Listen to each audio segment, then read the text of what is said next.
Shoot him. বাতাস ভালো। প্রচন্ড গরমে যখন আর বাসার ভিতর থাকতে পারছিলাম না, তাই চলে এলাম নদীর ঠান্ডা ঠান্ডা বাতাস খেতে বরিশালের 30 গোডাউনে। রাত 10টার পরেও যে এখানে এত মানুষজন থাকবে এটা আসলে এক্সপেক্ট করিনি। সবাই আমাদের মতো মনে হয় গরমে পাগল হয়ে এখানে ঘুরতে এসেছে। এনিওয়ে, আর ঘুরতে যাবেই বা কোথায়? বরিশালে আছেই তো সেই 30 গোডাউন, বেলস পার্ক, আরও একটা প্লেস আছে তালতলি। আমরা যেহেতু রাত 10টার পরে বের হয়েছি তাই আর ওই দিকে যাইনি। আমরা এই 30 গোডাউন সাইডে নদীর পাড়ে একটু হাঁটাহাঁটি করবো, এই জন্যই বেসিক্যালি বের হয়েছি। এই মোমেন্টে নদীর পাড়ে হাঁটতে না আসলেই অনেক ভালো লাগছিল, আর ফরচুনেটলি আজকে অনেক বাতাস ছিল, এই জন্যই খুব ভালো লাগছিল।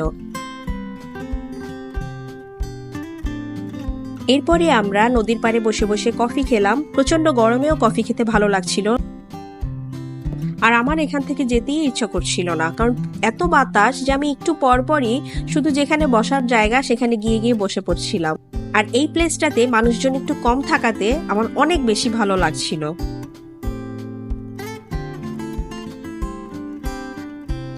ম্যাক্সিমাম কাপলদের দেখা দেখি, এই যে আমরাও এখানে বসে বসে গল্প শুরু করে দিলাম। আমরাও তো কাপল, তাই না? তো গল্প গুজব করতেই পারি, আর কেন যেন খুব ভালোও লাগছিল। এনিওয়ে, খালি কি গল্পগুজব করলেই চলবে? কিছু মিছু তো খেতে হবে। তো আমরা কিছু খাওয়ার জন্য সামনের দিকে এগোলাম, কিন্তু আনফরচুনেটলি আজকে অনেক মানুষ হওয়াতে খাবার দাবার সব শেষ। যেগুলো ছিল সেখানের খাবার দাবার খুব একটা ভালো ছিল না। তো এরপরে আমরা সোজা চলে গেলাম বরিশালের মোস্ট হাইপড আরেকটা প্লেস, বেলস পার্কে।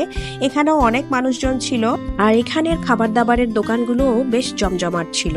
তো আমরা ডিসাইড করলাম যে বেলস পার্কে নেমে আমরা কিছুক্ষণ হাঁটাহাঁটি করবো অ্যান্ড দেন খাওয়া দাওয়া করবো। হাঁটতে হাঁটতে এখন সামনে যে খাবারটা ভালো লাগবে সেটাই আমরা খাবো। হাঁটতে হাঁটতে চলে গেলাম একটা লাইভ পিজা কর্নারে। এখানে অনেক রকমের পিজা পাওয়া যায়, আর প্রাইসও বেশ রিজনেবল। আর লাইভ ওয়েতে যেহেতু বানায়, আমার কখনো এইভাবে পিজা খাওয়া হয়নি। আর এখানের পিজা বানানোর ওয়েটা দেখে মনে হলো তারা বেশ হাইজিন মেনটেন করে। আর আমরা যেহেতু একটু স্পাইসি টাইপের পিজা চাচ্ছিলাম, সো আমরা নাগা চিকেনটা অর্ডার করে দিলাম। অনেকেই এখানে পিজা অর্ডার করছিল। আমি সবসময় পিজাতে চিজটা খুব বেশি পছন্দ করি, যদিও ভাইয়া অনেক বেশি চিজ দেয়। তারপরও আমি ভাইয়াকে বলেছিলাম যে আমাদের পিজাটাতে আর একটু বেশি বেশি চিজ দিতে, তো ভাইয়া খুব বেশি বেশি চিজ দিচ্ছিল।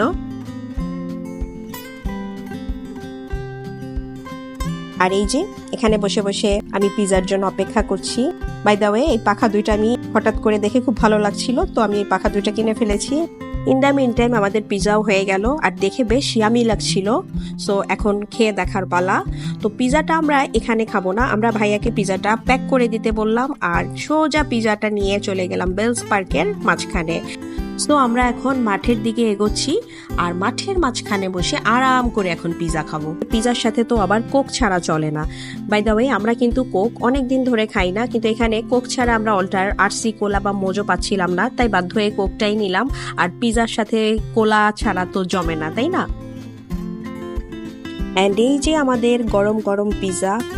সত্যি কথা বলতে কি, পিজার বক্সটা খোলার পরে এত সুন্দর একটা ফ্লেভার পাচ্ছিলাম, মানে আমি এতটা আশা করিনি আসলে। অ্যান্ড পিজাটা সত্যি অনেক মজার ছিল। Olive, cheese, chicken, sausages proper ওয়েতে দেয়া ছিল, এবং প্রত্যেকটার আলাদা আলাদা ফ্লেভার পাওয়া যাচ্ছিল। ফাইনালি আমাদের খাওয়া দাওয়া শেষ হয়ে গেল, আর দেখতে দেখতে দেখলাম যে মাঠও বেশ ফাঁকা হয়ে যাচ্ছিল, মানুষজন চলে যাচ্ছিল, রাত হয়ে গিয়েছে অনেক। সো আমরাও এখন আস্তে আস্তে সামনের দিকে এগোবো। বাসা থেকে বের হওয়ার আগেও কেমন যেন মনে হচ্ছিল বাহিরে বের হলে হয়তো অনেক বোর ফিল করব, গরম লাগবে, কিন্তু আসলে বের হয়ে ভুল করিনি, বেশ ভালোই সময়টা কেটে গেল। তো এই যে এখন আমরা বাসার দিকে চলে যাচ্ছি। যেতে যেতে হঠাৎ চোখের সামনে পড়লো এই জিনিসটা। এটা দেখে তো আর লোভ সামলাতে পারছিলাম না। মামাকে বললাম বেশি করে বোম্বাই মরিচ দিয়ে আমাদেরকে একটা আচার দিতে। বেসিক্যালি এটা কাঁচা কলা, চালতা, বড়ই, তেঁতুল এগুলোর মিক্সড করে একটা আচার বানায়, অ্যান্ড এই আচারটা অনেক অনেক অনেক মজার হয়। সো এই যে আমি এখন স্কুলের বাচ্চাদের মতো আচার খেতে খেতে বাসায় চলে যাব। ছোটবেলায় স্কুল থেকে বাসায় যাওয়ার পথে এইভাবে আচার খেতে খেতে বাসায় যেতাম। সো এই ছিল আজকের আমার ছোট্ট একটা ব্লগ, আপনাদের সাথে শেয়ার করলাম। সো দেখা হবে আমার নেক্সট ভিডিওতে। টিল দেন, আল্লাহ হাফিজ।